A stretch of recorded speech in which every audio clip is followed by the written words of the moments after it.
Hindistan meselesine geldikçe burada adekvat fikir söylemek çok çətin. Çünkü Hindistan bütün mümkün əxlaq, mənəviyyat, siyasət, diplomatiya, geoiqtisadiyyat, geosiyaset qaydalarını vəhşicəsinə, tərbiyəsizcəsinə pozur. Hindistanı idarə edən, mən üzr istəyirəm bu çox sərt sözlərimə görə, Hindistanı idarə edən partiya, Bharatiya Janata Partiya, millətçi və ultranasional bir partiyadır.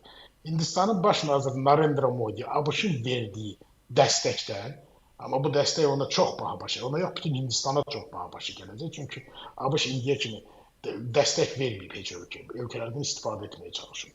Necə Pakistandan istifadə etməyə çalışdı, alınmadı, indi Hindistana dəstək verir Çinə qarşı, bölgədə anti-Çin bir qüvvəsi hazırlayır. O da alınmayacaq. Hindistan vəhşicəsinə pozur qaydaları. Məsələn, su sazişi var. 1959-cu və 1960-cı illər. Diplomatik sazişləri var. Gəmi sazişləri var, poçt sazişləri. Hamısını bağlayırsınız.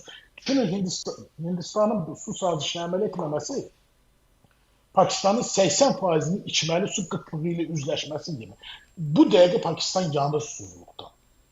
Pakistan dünyanın 10 ən böyük düyü istehsalçılarından biridir. Bu il düyü məhsulunun çoxusu məhv olacaq susuzluqdan. Axı bu yezidlik də deyil, bu natsizmdir, bu vəhşilikdir. İnsanı sudan məhrum edəsin. Yaxşı, elə. Amma sənin ixtiyarın yoxdur bunu eləməyə. Eləyirsən. Müsəlmanlara divan tutursan. Azad Kəşmirin işğal elədiyi Ladak buzlağından aşağı Panqan və Layhanqan vilayətlərindən üzü bəri bütün istisnasız olaraq yerli müsəlmanlara öz övladlarına müsəlman adları vermək yasaqlanıb. 860 min nəfər Hindistanın orada hərbçisi var bu dəqiqə. Niyə? Nə üçün? Kim deyib ki, Kəşmir Hindistan ərazisində olmalı? Axı bu Azad Kəşmir imkan verir, Kəşmirlər özləri referendum vasitəsilə müəyyənləşdirsinlər. İmkan verməmək üçün Hindistan Kəşmirin muxtar statusunu əlindən aldı. Konstitusiyasını dəyişikliklər elədi. Əlindən gələnidir ki, müsəlmanları oradan ya qovsun, ya asimilyasiya etsin, ya məhv etsin.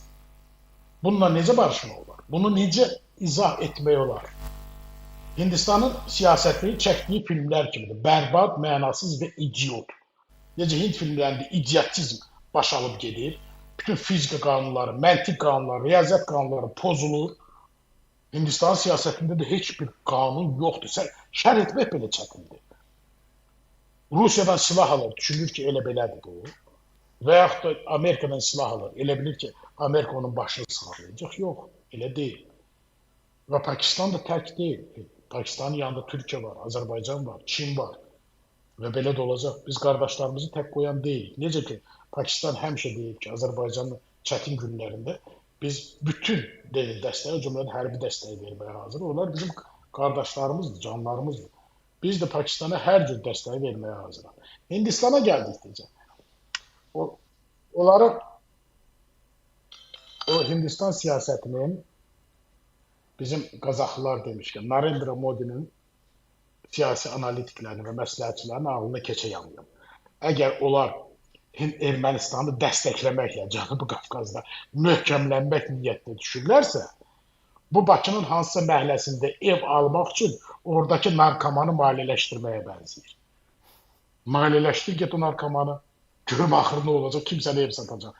Ermənistan ki, failed state-i dəstəkləməklə Hindistan nəyə nail olacaq? Başa düşürəm, qan qohumudular. Başa düşürəm. Başa düşürəm, ermənilərin ana vətəni Hindistandır. Başa düşürəm. Toxunulmazlar kastasının mənsubları olurlar ermənilər vaxtında Hindistanda. Başa düşürəm. Mənim ermənilərlə bağlı sevgi dolu hisslərimin dırnaq arası bir səbəbi də onların vaxtilə toxunulmazlar kastasından olmasıdır. Məsələ budur. Ona görə bizdən kimsə dırnaq arası balanslaşdırılmış siyasət gözləməsin. Bizim balanslaşdırılmış siyasətimiz yox. Bizim rasional siyasətimiz var. O da nədən ibarətdir? Haqlının yanında olmalıyıq. Yeni Kaledoniyanın yanındayıq, Mavrikinin yanındayıq, Fələstinin yanındayıq, Suriyanın yanındayıq, Pakistanın yanındayıq, Çinlə yanaşıyıq. Yəni bizi hədələmək istəyən də siz onunla danışdınız, onunla bağlı danışdınız. Sadəcə Azərbaycan dövlət başçısı cənab İlham Əliyevin Pekinə rəsmi səfərinin kadrlarına bir daha baxsınlar. Görsünlər ki, Pekin sakinlərinin 1/5 boyda olan dövlətin başçısını Pekində necə qarşılayırlar. Aydındır.